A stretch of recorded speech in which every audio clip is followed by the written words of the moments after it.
اللہ اللہ اللہ اللہ اللہ اللہ۔ میں نے آیت کریمہ تلاوت کر دی جس آیت کریمہ میں اللہ تبارک و تعالی نے ایمان والوں کو مخاطب کیا ہے، اور اللہ تبارک و تعالی نے ان کو مخاطب کر کے ان کو ایک حکم دیا ہے، وہ یہ ہے کہ اے ایمان والو، جب جمعہ کے دن اذان کہی جائے تو اللہ کا ذکر سننے کے لیے چل پڑو اور اپنے بزنس کو، خرید و فروخت کو چھوڑ دو۔ اس آیت کریمہ سے جمعہ کی دن کی اہمیت معلوم ہوئی۔ اس کی اہمیت کے لیے اور تمام دنوں پر اس کی فضیلت کے لیے یہ کافی ہے کہ اللہ تبارک و تعالی نے اپنے کلام مجید فرقان حمید میں، اس کلام میں جو کبھی فنا نہیں ہوگا، ہمیشہ رہے گا، اس کلام میں جمعہ کے دن کا ذکر فرما دیا اور جمعے کی اذان کا بھی ذکر فرمایا اور نماز کا بھی ذکر فرمایا، اور اتنا یہ اہتمام فرمایا کہ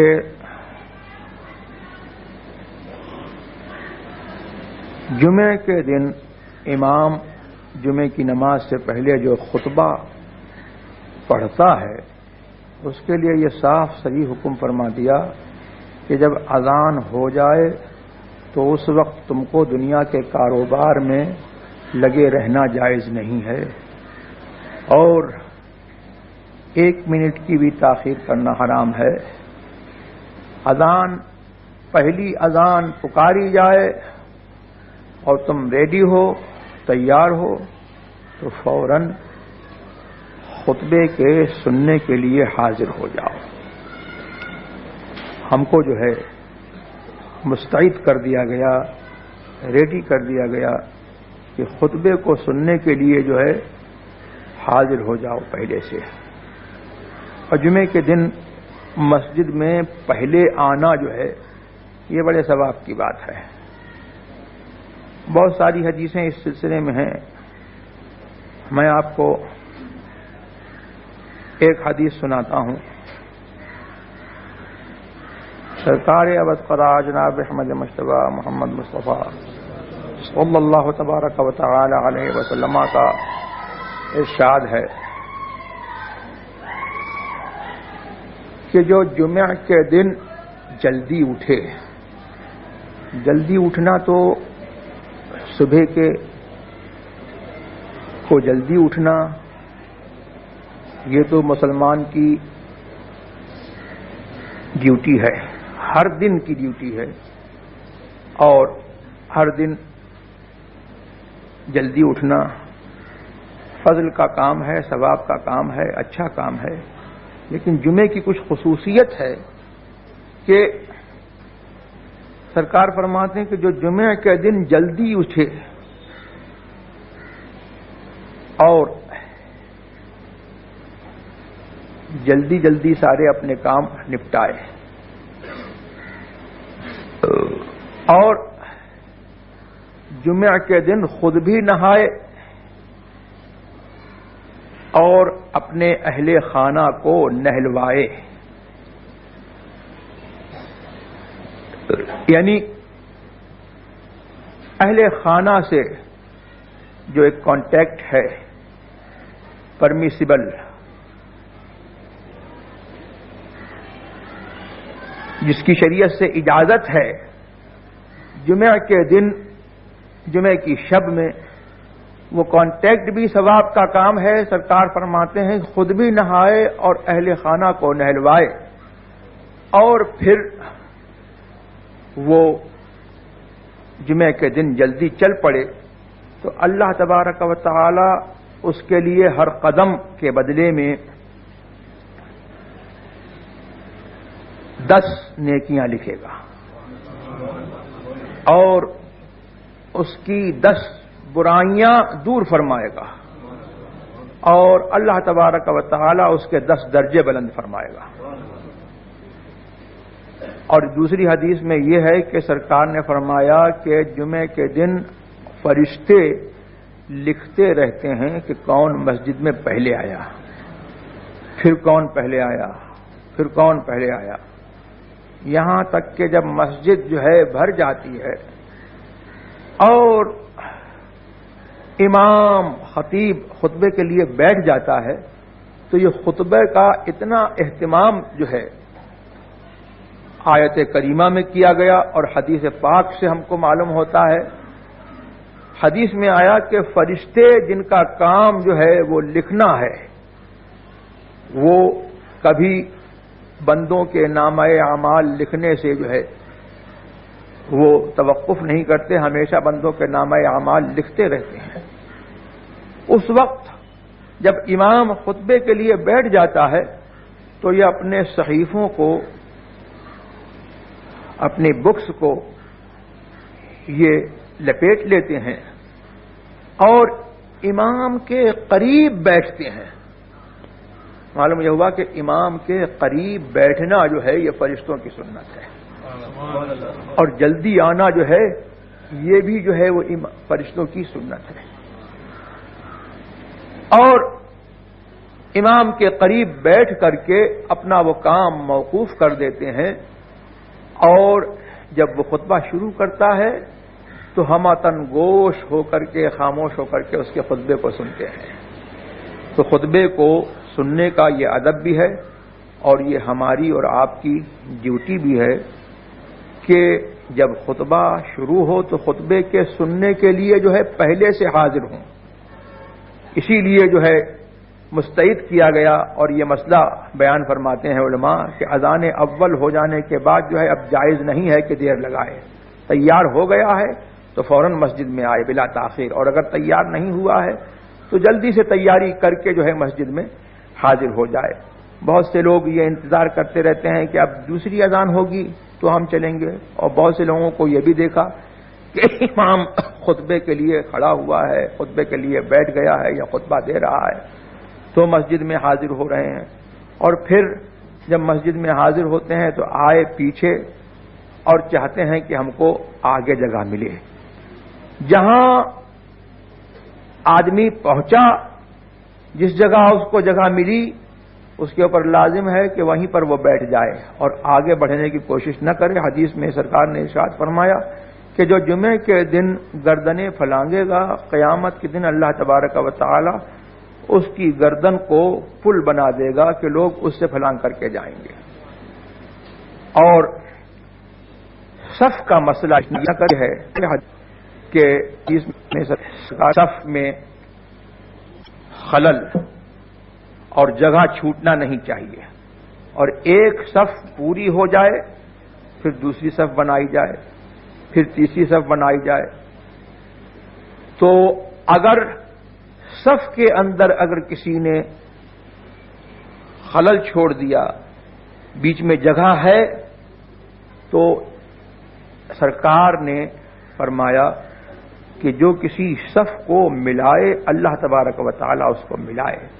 اور جو کسی صف کو منقطع کرے، حدیث میں آیا کہ اللہ تبارک و تعالی اس کو منقطع کرے. اور تسویت صفوں کو برابر کرنا جو ہے یہ اتنا اہم کام ہے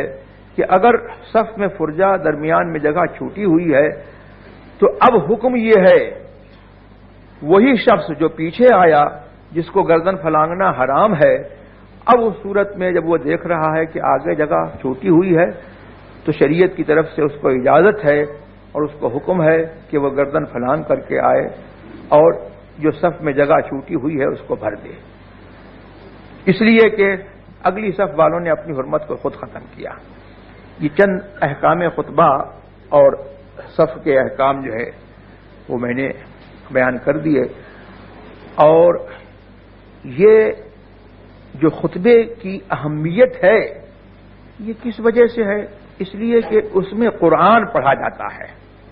خطبے میں قرآن پڑھا جاتا ہے. اسی لیے قرآن کریم میں ایک جگہ یہ فرمایا گیا وَإِذَا قُرِئَ الْقُرْآنُ فَاسْتَمِعُوا لَهُ وَأَنصِتُوا لَعَلَّكُمْ تُرْحَمُونَ. جب قرآن پڑھا جائے تو اس کو کان لگا کر کے سنو، اس کو سننے کے لیے پہلے سے مستعد رہو. وَأَنصِتُوا، اور جب پڑھا جائے، پڑھ رہا ہو قاری تو چپکے رہو. لعلکم ترحمون، تاکہ تمہارے اوپر رحمت ہو. مفسرین کرام اس جگہ پر فرماتے ہیں کہ یہ آیت بعض لوگ کہتے ہیں کہ خطبے میں اتری، اور بعض لوگ کہتے ہیں کہ تلاوت قرآن کے بارے میں اتری. اور صحیح یہ ہے کہ اس آیت کریمہ سے جو ہے یہ دونوں موقع پر اتری ہے، اور اس آیت کریمہ سے جو ہے اس کے مفہوم سے، ظاہری مفہوم سے یہ ثابت ہوتا ہے کہ قرآن کی تلاوت خطبے کے دوران ہو یا خطبے کے باہر ہو یا نماز میں ہو، اس کا ادب یہ ہے کہ آدمی جو ہے کان لگا کر کے اس کو سنے اور اس کی تلاوت کے دوران جو ہے وہ خاموش بیٹھا رہے. بہت سے لوگوں کو دیکھا گیا ہے کہ آیت درود پڑھی جاتی ہے، ان اللہ و ملائکتہ یصلون علی النبی. جب ابھی قاری علی النبی پر پہنچا تو بہت سے لوگ جو ہے درود شریف زور سے پڑھتے ہیں. بہت سے لوگ جو ہے کہیں اور جگہ رواج ہے کہ حق نبی کا نعرہ لگاتے ہیں. تو حق نبی جو ہے وہ برحق ہے، حق نبی کہنا برحق ہے، نبی ہمارے برحق ہیں، سبحان اللہ. لیکن اس موقع پر ہم کو یہ حکم نہیں ہے کہ ہم قراءت کے دوران جو ہے کوئی آواز نکالیں، بلکہ قرآن نے ہم کو حکم دیا ہے کہ ہم خاموشی سے سنیں اور ہمتن گوش ہو کر کے سکوت اور سکون کے ساتھ بیٹھے رہیں اور قرآن کریم کو سنتے رہیں. اسی لیے جب درود کی آیت پڑھی جائے تو علماء فرماتے ہیں کہ زبان سے درود پڑھنا جو ہے اس صورت میں منع ہے، بلکہ دل سے جو ہے درود پڑھے. اسی طور پر اگر خطبے میں سرکار کا نام آ جائے تو دل میں درود بھیجے، اور زبان سے جو ہے درود یا ذکر وغیرہ جو ہے وہ خطبے کے دوران جو ہے پڑھنا منع ہے. کیوں؟ اس لیے کہ خطبے میں قرآن پڑھا جاتا ہے. تو قرآن کا اللہ تبارک و تعالی نے یہ اہتمام کیا کہ جب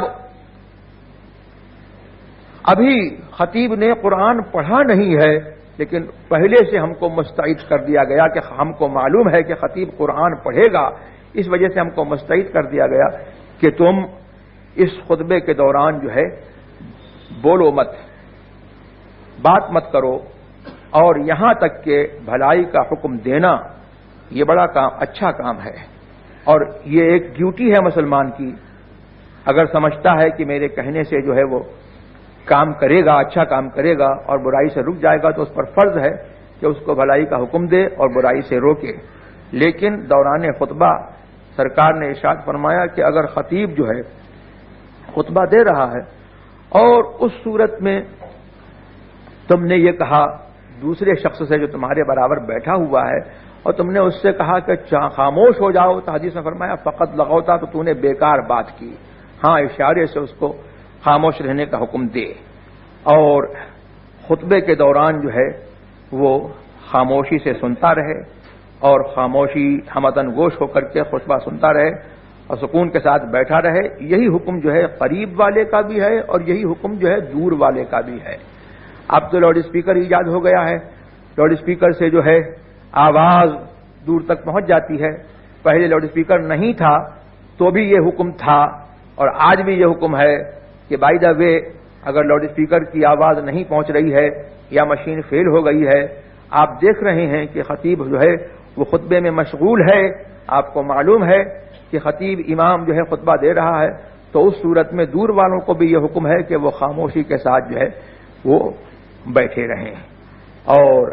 لاؤڈ اسپیکر کا استعمال جو ہے اذان میں اور خطبے میں جو ہے کیا جائے گا، اس کا استعمال اذان میں اور خطبے میں جائز ہے.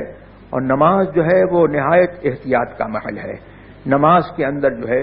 ہمارے علماء کرام، حضور مفتی اعظم ہند رضی اللہ تبارک و تعالی عنہ، حافظ ملت سید العلماء مولانا سید عالیہ مصطفیٰ میاں صاحب رحمۃ اللہ تعالی علیہ، حضور مجاہد ملت مولانا حبیب الرحمان صاحب، اور بکثرت علماء اہل سنت والجماعت کا یہ فتویٰ ہے کہ لاؤڈ اسپیکر کا استعمال جو ہے وہ نماز میں جائز نہیں ہے۔ اب جہاں پر رواج پڑ گیا ہے تو کم سے کم اتنا ہونا چاہیے کہ مبلغ بیچ میں جو سنی صحیح العقیدہ متقی پرہیزگار اور جس کی ادائیگی صحیح ہو، وہ بیچ میں کھڑے ہو کر کے امام کی تکبیرات کے ساتھ ساتھ جو ہے وہ بھی تکبیر کہتا رہے، تاکہ امام کی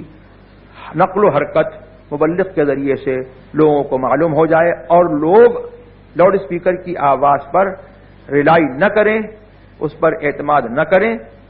تو اس صورت میں ان لوگوں کی نماز جو ہے وہ صحیح ہو جائے گی۔ یہ چند مسائل میں نے بیان کر دیے۔ اللہ تبارک و تعالی توفیق عطا فرمائے حسن عمل کی۔